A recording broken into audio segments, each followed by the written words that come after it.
श्री गणेशाय नमः। ओम श्री परमात्मने नमः।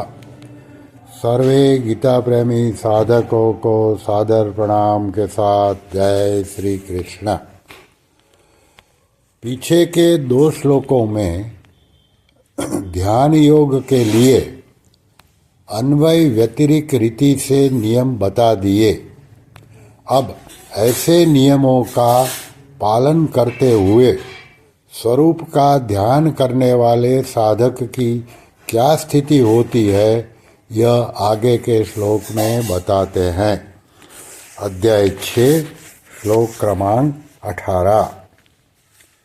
यदा विनियतं चित्तम् आत्मन्येवावतिष्ठते निःस्पृहः सर्वकामेभ्यो युक्त इत्युच्यते तदा।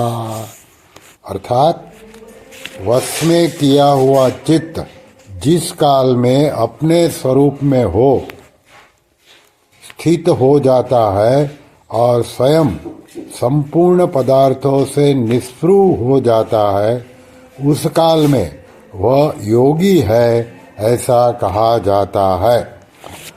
अब इसकी व्याख्या साधक संजीवनी के अनुसार इस अध्याय के 10वें से 13वें श्लोक तक सभी ध्यान योगी साधकों के लिए बिछाने और बैठने वाले आसनों की विधि बताई।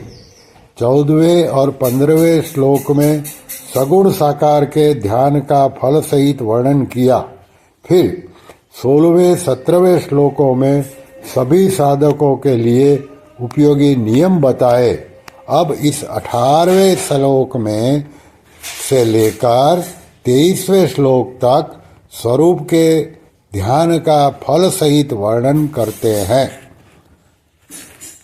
शब्दों है यदा विनियतं चित्तमात्मन्येवावतिष्ठते, अच्छी तरह से वश में किया हुआ चित्त अर्थात संसार के चिंतन से रहित चित्त जब अपने स्वतः सिद्ध स्वरूप में स्थित हो जाता है। तात्पर्य है कि जब यह सब कुछ नहीं था तब भी जो था और सब कुछ नहीं रहेगा तब भी जो रहेगा तथा सबके उत्पन्न होने के पहले भी जो था, सबका लय होने के बाद भी जो रहेगा और अभी भी जो ज्यों का त्यों है, उस अपने स्वरूप में चित्त स्थित हो जाता है।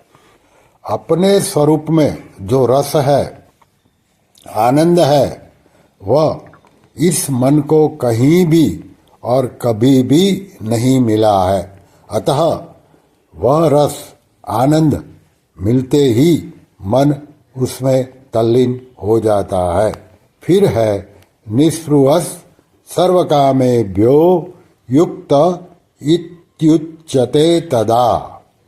और जब वह प्राप्त अप्राप्त दृष्ट अदृष्ट इहलौकिक पारलौकिक श्रुत अश्रुत संपूर्ण पदार्थों से भोगों से निस्पृह हो जाता है, अर्थात उसको किसी भी पदार्थ की भोग की किंचित मात्र भी परवाह नहीं रहती है, उस समय वह योगी कहा जाता है। यहाँ यदा और तदा पद देने का तात्पर्य है कि वह इतने दिनों में, इतने महीनों में, इतने वर्षों में योगी होगा, ऐसी बात नहीं है। प्रत्युत जिस क्षण वश में किया हुआ चित्त स्वरूप से स्थित हो जाएगा और संपूर्ण पदार्थों से निस्पृह हो जाएगा, उसी क्षण वह योगी हो जाएगा। बाद में विशेष बात रामसूत्र दास जी बताते हैं। इस श्लोक में 2 खास बातें बताई है। एक तो चित्त स्वरूप में स्थित हो जाए और दूसरी संपूर्ण पदार्थों से निस्पृह हो जाए। तात्पर्य है कि स्वरूप में लगते लगते जब मन स्वरूप में ही स्थित हो जाता है तो फिर मन में किसी वस्तु, व्यक्ति, परिस्थिति आदि का चिंतन नहीं होता, प्रत्युत मन स्वरूप में ही तल्लीन हो जाता है। इस प्रकार स्वरूप में ही मन लगा रहने से ध्यान योगी वासना, कामना, आशा, तृष्णा आदि से सर्वथा रहित हो जाता है। इतना ही नहीं, वह जीवन निर्वाह के लिए उपयोगी पदार्थों की आवश्यकता से भी निष्पृह हो जाता है। उसके मन में किसी भी वस्तु आदि की किंचन मात्र भी स्पृहा नहीं रहती, तब वह असली योगी होता है।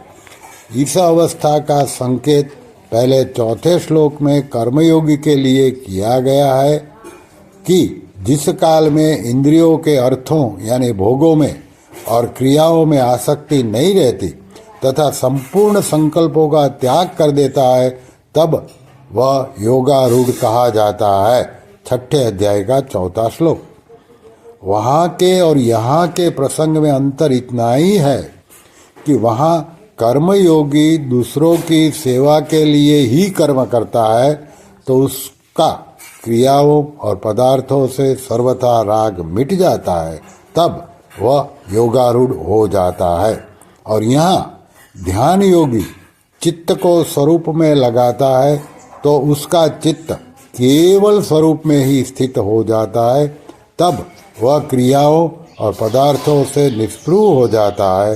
तात्पर्य है कि कर्मयोगी की कामनाएं पहले मिटती है, तब वह योगारूढ़ होता है, और ध्यान योगी का चित्त पहले अपने स्वरूप में स्थित हो जाता है, तब उसको उसकी कामनाएं मिटती है। कर्मयोगी का मन संसार की सेवा में लग जाता है और स्वयं स्वरूप में स्थित हो जाता है, और ध्यान योगी स्वयं मन के साथ स्वरूप में स्थित हो जाता है। श्री कृष्ण शरणम मम, श्री कृष्ण शरणम मम, श्री कृष्ण शरणम मम। ओम श्री कृष्णार्पणमस्तु।